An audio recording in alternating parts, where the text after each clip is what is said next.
Hello guys, good morning. How are you doing today? Yesterday, I don't know when I'm going to upload this video, but by the way, yesterday was the first time I was flying domestic. I wanted to actually film the experience of flying domestic. However, I couldn't. Why? Because it was quite early, because my flight was supposed to leave by 6 a.m. I went with Arik Airlines.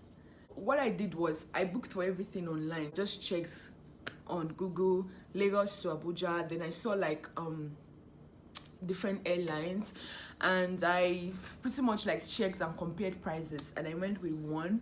On getting to the airport, this is one thing, I paid for extra luggage. Oh my god, I kind of had that feeling I was going to pay for extra luggage, because one, the limit for domestic, I think for all domestic airlines, I don't know if it's precisely just in Nigeria, but for all domestic airlines it's 20 kg.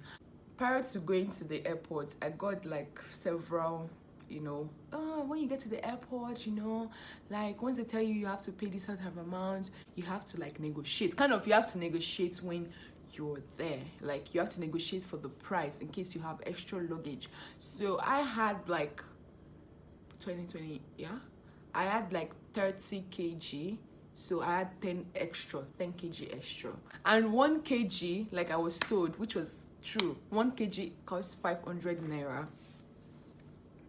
So I was supposed to pay like 5,000, and I was like, oh my god, not after paying like this amount for the ticket. So what happened was, I was supposed to come for an event here in Abuja, and the date was not specified yet, so I couldn't book like in time. Initially I wanted to book a week before, but since I wasn't like clear with the time, I did not want a situation where I would book the airline and then I'll be told that I'll book the flight for a particular day and be told that, oh, it's not going to hold that time, and I'll have to cancel my ticket and pay again. That will be extra. Decided that I was going to wait. So we got the confirmation for the event. I'm going to film that event. I'm going to talk about that in another video, so if you want to see what I'm up to, yeah, I've been keeping that video, saving all those ones for you guys.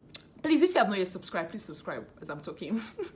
Please subscribe, guys. By the way, I've not eaten, and it's I think it's about 10 a.m. now. I don't even know what the time is. So on getting to the airport, see guys, this my story is just everywhere, because I just want to be real. I didn't detail anything. I'm just talking from what I remember. I paid for it online, and since I paid 2 days 2 nights before, the price had increased from when I checked it like a week before. From 19k, it was a week before, 19k plus charges would be like 23k. It had increased to 27k. I paid a sum of 27 to travel to travel to Abuja. If you want to book your flights, try to book like early. I mean, it's common sense, right? But just that in my case, there was no specified time for me for like my trip, and it was not dependent on me. Getting to the airport, how many times have I said getting to the airport? On getting there, checked my load, and I discovered I had to pay for extra luggages. But the guy that was like checking out people, like, and putting the receipt and whatever, was telling me, saying, you have a hand luggage, try to put some clothes in your hand luggage to see if you can offload some things. I was like, oh, he's nice. Okay, so I went to another session where they were sharing the, okay guys, see this stuff. So there was a woman standing, and she was giving out the tickets, like the printouts, the tickets to everyone. So she would call names. You have to show her like some sort of identification, maybe with your passport, your ID, your national ID card, or whatever form of identification you have, just to confirm that it's you. She was standing there, and there were a lot of people like gathering. I asked like, oh, is this Arik Airline? They said, yeah, this is Arik Airline, like the one I'm using, 6 a.m. flight. She was calling names. You had to wait, like she had loads of this thing that she was calling. I mean, for me, when I first told her, I'm like, what? Like, she was calling all these names, and she had this bulk of like tickets on her hand, and she was calling like out the name, so you have to wait to hear your own name. I had never seen this before. Was quite strange. So after that, the next thing was you're supposed to like check in your luggage. I eventually tried to offload some things, and then I got to pay like lesser amounts for my extra luggage. After she gave out the tickets, I heard my name. I was like, yeah, I grabbed mine, I left. I went into the line, and then it was already like to 6, right? And I was like, I have to get on this flight. I can't miss my flight. Like, after paying like this amount of money, I can't miss my flight. I mean, yeah. The event I'm going for is like important. Okay. And there was this like huge like people like waiting in front of me, and then this guy, one of the officials, now said, oh, 6 a.m. flight, Arik Airlines, if you're 6 a.m. flight, raise up your hand, come. And I was like, oh, I'm 6 a.m. everybody in my front. And I then look at everybody in my front, they are 6 a.m. I was like, oh my gosh. So I wanted to like go forward, and I was like, are you 6 a.m. like so that I could like go forward in front of them, and they're like we are all 6 a.m. sorry. Since most people in my friends were 6 a.m. flight, the terminal like where they were checking in your bags was crowded. People were shouting. Some people were shouting in frustration. Some people were shouting in anger. Everybody was fed up. Even the people, the guys, the officials too were shouting. The whole place was rowdy. It was too rowdy, and you just had to also like, I don't know why. For me, it's like, why must everything be also spirits in Lagos, especially in Lagos? It's like everybody is hustling. Like there's this also like, I must get it.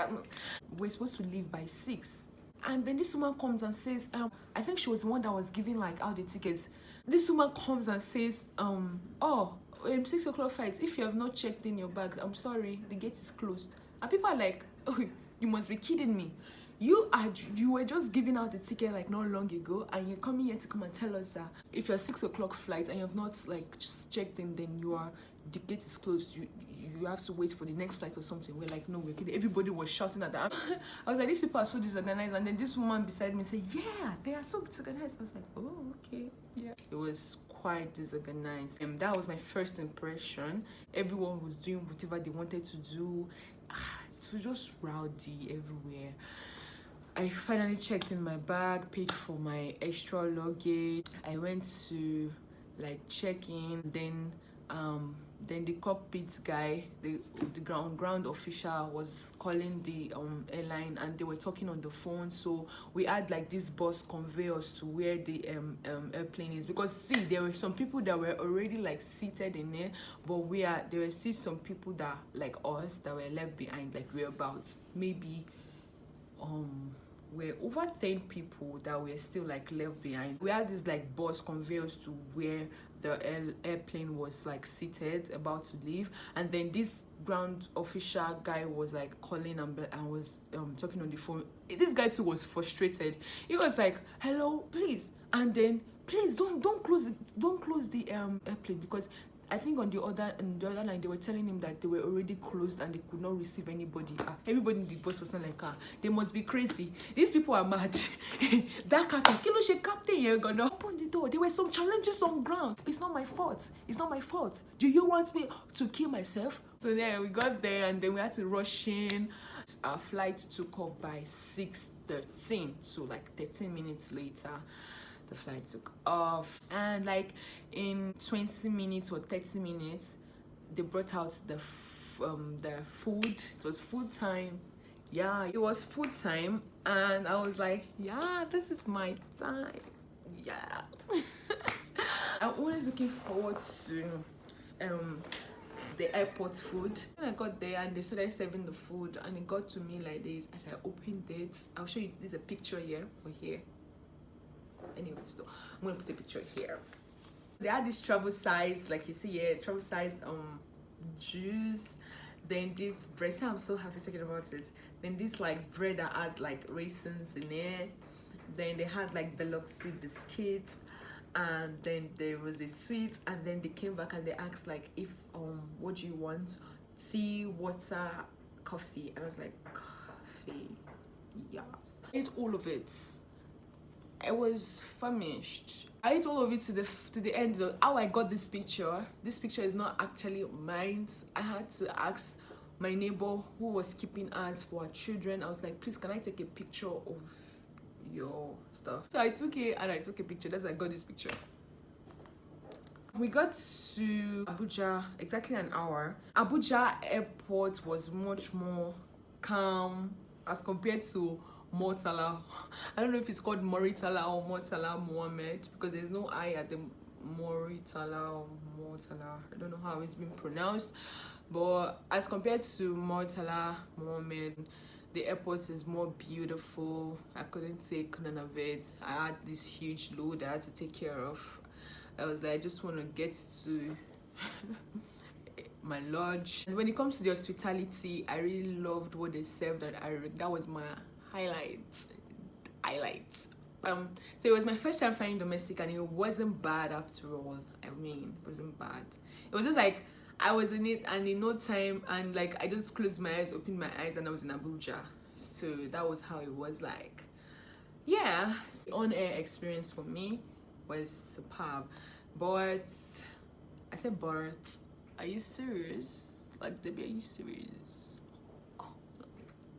Seriously, I would give it a 7, just because of the experience at the Lagos airport.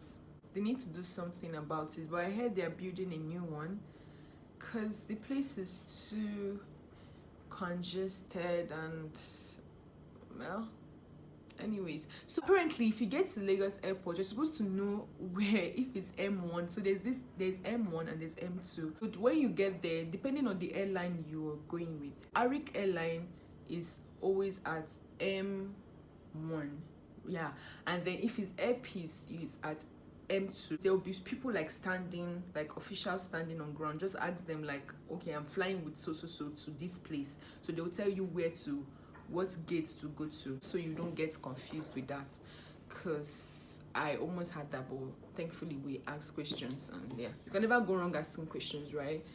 Yeah, so this comes to the end of my vlog. I really enjoyed the experience, and I'm here in Abuja.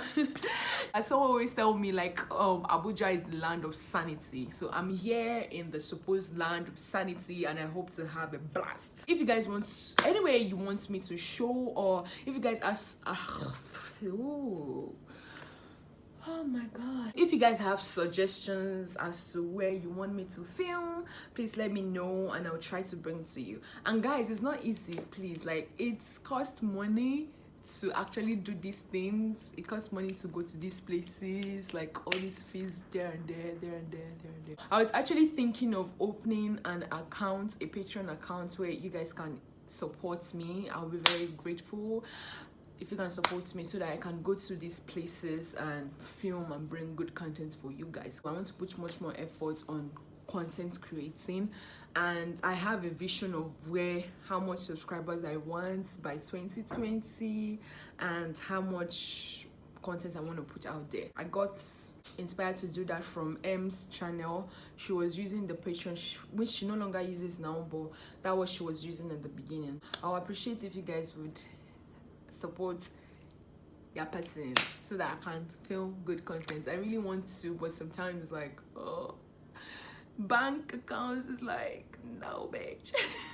Thank you all for watching. I hope to see you in another video. Please make sure to like and subscribe. Okay, see you in the next video. Bye bye. I was not even impressed. I couldn't. Then I had like, oh God. Guys, to speak is hard. No, it's easy. Positive words only. And it's oh God. It's not that, okay, my wig, I'm not really hungry, but maybe my brain is, but my stomach is not. Do you feel me? Yeah. I'm living good, I'm living great.